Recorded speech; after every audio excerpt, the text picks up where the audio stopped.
Piquet.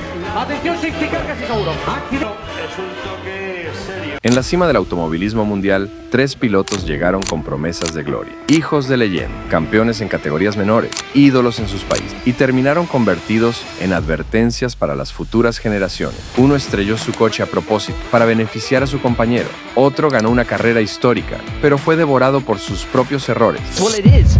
Oh! And to give Williams their best points finishing the long. Y el tercero protagonizó un accidente tan peligroso que la FIA tomó una decisión sin precedentes. Lo expulsaron de la F1 tras solo 4 carreras. Esta es la historia de cómo el talento, sin control, puede destruirlo todo. Número 1. Nelson Piquet Jr. Nacido en una familia de élite, su destino parecía escrito desde antes de subirse a un coche. Su padre, Nelson Piquet, 3 veces campeón del mundo, tenía un plan claro: formar a su heredero desde niño para seguir sus pasos. A los 8 años ya competía en karting. A los 16 ya dominaba campeonatos regionales. Y no solo era apellido, Nelson Jr. tenía talento y lo demostró en Europa. En 2004, con apenas 19 años, ganó la Fórmula 3 británica con autoridad. 2 años más tarde, fue subcampeón de GP2. Solo fue superado por un tal Lewis Hamilton. Nada mal, ¿no? Ese rendimiento le abrió las puertas de la Fórmula 1. En 2008, Renault le ofreció su gran oportunidad. Su compañero de equipo sería Fernando Alonso, doble campeón del mundo. Un desafío gigante. Piquet tuvo algunos destellos. Logró un podio en Alemania. Terminó la temporada 12º. No fue un desastre, pero tampoco convenció. Mientras Alonso cargaba con todo el equipo, el brasileño parecía estancado. Y entonces ocurrió Singapur, el Gran Premio Nocturno. And brought out the safety car. Vuelta 14. Piquet Jr. se estrella contra el muro. Un accidente aparatoso, pero sin consecuencias físicas. Sale el coche de seguridad. Fernando Alonso, que había parado justo antes, hereda la ventaja y gana la carrera. Una estrategia perfecta, demasiado perfecta. Meses después, estalló el escándalo. Tras ser despedido por Renault en 2009, Piquet confesó: el accidente no fue un error, fue ordenado. El equipo, encabezado por Flavio Briatore y Pat Simon, le pidió que se estrellara en ese punto exacto. La razón: beneficiar la estrategia de Alonso. El mundo del automovilismo quedó paralizado. La prensa lo llamó Crashgate. La FIA abrió una investigación y las consecuencias fueron devastadoras. Briatore fue expulsado indefinidamente, aunque luego volvió. Simon suspendido. Renault al borde de la desaparición. Y Piquet Jr., él alegó haber sido manipulado, que actuó bajo presión, sin apoyo, sin manager, sin opciones, pero el daño estaba hecho. Número 2. Pastor Maldonado. Venezuela nunca había ganado un gran premio, y cuando Pastor llegó a la Fórmula 1, muchos dudaban que eso pudiera cambiar. Pero el chico tenía velocidad. De hecho, había ganado la GP2 en 2010. No es poca cosa. En 2011,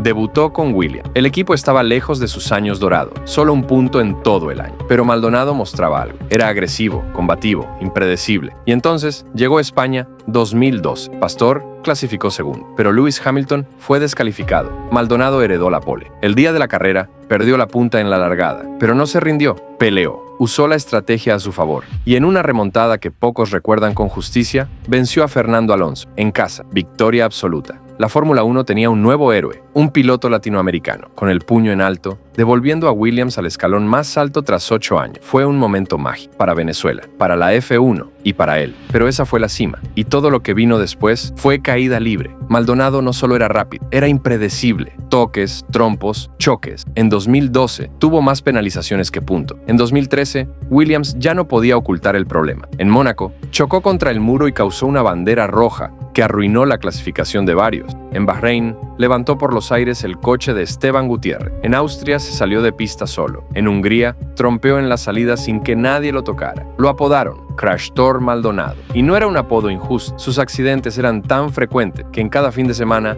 las cámaras lo buscaban por lo que podía pasar. Pastor lo sabía y no se arrepentía. En una entrevista dijo: siempre he tenido las pelotas para cruzar la línea. Esa actitud desafiante fue su sello y también su condena.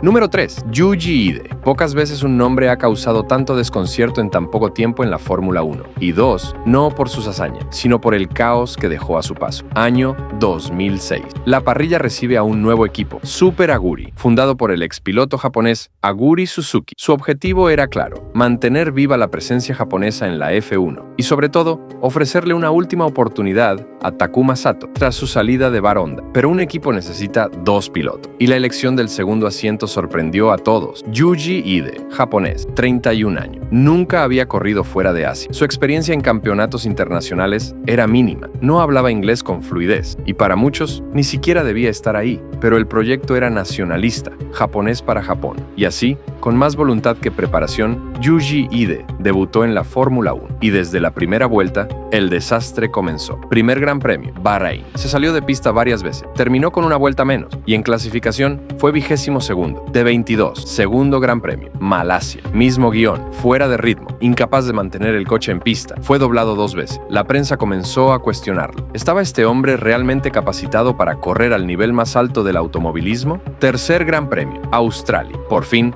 logró terminar una carrera. 13º. Parecía una mejora. Pero en clasificación, bloqueó a Rubens Barrichello en plena vuelta lanzada. Honda, proveedor de motores, se avergonzó. Aguri Suzuki tuvo que pedir disculpas públicamente. Y entonces llegó Imola, cuarta carrera, primera vuelta. Yuji Ide y el piloto neerlandés Christian Albers se tocan. No fue un simple roce. El Minardi de Albers salió volando, dio varias vueltas de campana y quedó destruido. Por milagro, sin lesiones. Pero la imagen fue brutal. Las cámaras captaron a los comisarios mirándose entre sí, sin palabra. Era oficial. Ide no solo era lento, era un peligro. La FIA actuó. Pocos días después del Gran Premio de Imola, se tomó una decisión que no tiene precedentes modernos. Le retiraron la superlicencia. Lo expulsaron de la Fórmula 1. No fue una sanción, no fue una suspensión temporal, fue un cierre de puertas. Definitivo. Super Aguri intentó suavizarlo. Dijeron que lo enviarían a ganar experiencia en otras categorías, pero todos sabían la verdad. Yuji Ide había sido arrojado a la jaula de los leones, sin armadura, y pagó el precio. Volvió a Japón. Corrió en la Super Fórmula, en el Super GT,